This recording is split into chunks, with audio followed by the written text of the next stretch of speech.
Hello everyone, today I'm going to show you how you can reset your Microsoft Office password.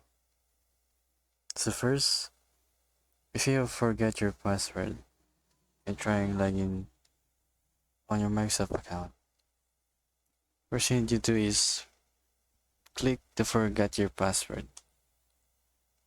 Then it will need to verify your identity first.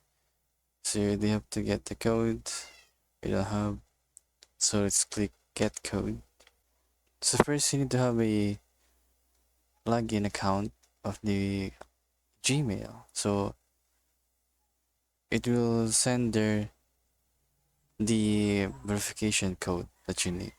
So here I type my verification code and we're gonna click next. Then there you go. You just need to retype your new password and enter it. Then it's pretty much it. Thank you for watching.